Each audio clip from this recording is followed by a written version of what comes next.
முதல் வாசகம். திருத்துதர் பணிகள் நூலிலிருந்து வாசகம். அதிகாரம் 22 இறைவசனம் 30 மற்றும் அதிகாரம் 23 இறைவசனங்கள் 6-11 முடிய. யூதர்கள் பவுல் மீது என்ன குற்றம் சுமத்துகிறார்கள் என்பதை உறுதியாக அறிய ஆயிரத்தவர் தலைவர் விரும்பினார். எனவே மறுநாள் அவரை விடுதலை செய்தார். தலைமை குருக்களும் தலைமை சங்கத்தினர் அனைவரும் கூடி வருமாறு அவர் ஆணை பிறப்பித்தார். பவுலை கொண்டு வந்து அவர்கள் முன் நிறுத்தினார். அவர்களுள் ஒரு பகுதியினர் சதுசேயர் என்றும் மறுபகுதியினர் பரிசேயர் என்றும் பவுல் அறிந்து, சகோதரரே, நான் ஒரு பரிசேயன், பரிசேய மரபில் பிறந்தவன், இறந்தோர் உயிர்த்தெழுவர் என்னும் எதிர்நோக்கின் பொருட்டு விசாரிக்கப்படுகிறேன் என்று தலைமை சங்கத்தின் முன் உரத்த குரலில் கூறினார். அவர் இப்படி சொன்னபோது பரிசேயருக்கும் சதுசேயருக்கும் இடையே வாக்குவாதம் எழுந்தது. எனவே அங்கு திரண்டிருந்தோர் இரண்டுபட்டனர். சதுசேய பிரிவினர் உயிர்த்தெழுதல் இல்லை என்றும் வானதூதரும் ஆவியும் இல்லை என்றும் கூறி வந்தனர். பரிசேயர் இவை அனைத்தும் உண்டென ஏற்றுக்கொண்டனர். அங்கு பெருங்கூச்சல் எழுந்தது.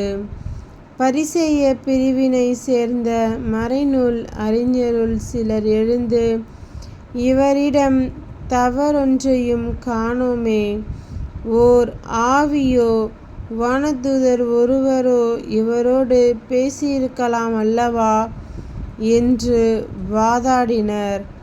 வாக்குவாதம் முற்றவே அவர்கள் பவுலை பீத்தெறிந்து விடுவார்கள் என்று ஆயிரத்தவர் தலைவர் அஞ்சி படைவீரரை வரச்சொல்லி அவரை அவர்கள் நடுவிலிருந்து பிடித்து கோட்டைக்குள் கூட்டிக்கொண்டு செல்லுமாறு ஆணை பிறப்பித்தார்.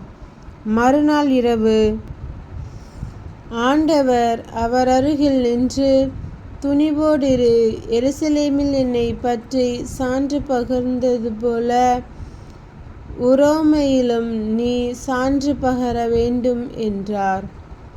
ஆண்டவரின் அருள்வாக்கு. இறைவா உமக்கு நன்றி. நற்செய்தி வாசகம். புனித யோவான் எழுதிய நற்செய்தியிலிருந்து வாசகம். அதிகாரம் 17 இறைவசனங்கள் 20-26 முடிய. அவர்களுக்காக மட்டும் நான் வேண்டவில்லை, அவர்களுடைய வார்த்தையின் வழியாக என்னிடம் நம்பிக்கை கொள்வோருக்காக வேண்டுகிறேன். எல்லாரும் ஒன்றாய் இருப்பார்களாக. தந்தையே, நீர் என்னுள்ளும் நான் உம்முள்ளும் இருப்பது போல் அவர்களும் நம்முள் ஒன்றாய் இருப்பார்களாக. இதனால் நீரே என்னை அனுப்பினீர் என உலகம் நம்பும். நாம் ஒன்றாய் இருப்பது போல் அவர்களும் ஒன்றாய் இருக்குமாறு நீர் எனக்கு அருளிய மாட்சியை நான் அவர்களுக்கு அளித்தேன். இவ்வாறு நான் அவர்களுள்ளும் நீர் என்னுள்ளும் இருப்பதால் அவர்களும் முழுமையாய் ஒன்றித்திருப்பார்களாக. இதனால் நீரே என்னை அனுப்பினீர் எனவும் நீர் என் மீது அன்பு கொண்டுள்ளது போல் அவர்கள் மீதும் அன்பு கொண்டுள்ளீர் எனவும் உலகு அறிந்து கொள்ளும். தந்தையே, உலகம் தோன்றும் முன்னே நீர் என் மீது அன்பு கொண்டு எனக்கு மாட்சி அளித்தீர். நீர் என்னிடம் ஒப்படைத்தவர்கள் என் மாட்சியை காணுமாறு அவர்களும் நான் இருக்கும் இடத்திலேயே என்னோடு இருக்க வேண்டும் என விரும்புகிறேன். நீதியுள்ள தந்தையே, உலகு உம்மை அறியவில்லை, ஆனால் நான் உம்மை அறிந்துள்ளேன். நீரே என்னை அனுப்பினீர் என அவர்களும் அறிந்து கொண்டார்கள். நான் அவர்களோடு இணைந்திருக்கவும் நீர் என் மீது கொண்டிருந்த அன்பு அவர்கள் மீது இருக்கவும் உம்மை பற்றி அவர்களுக்கு அறிவித்தேன், இன்னும் அறிவிப்பேன்.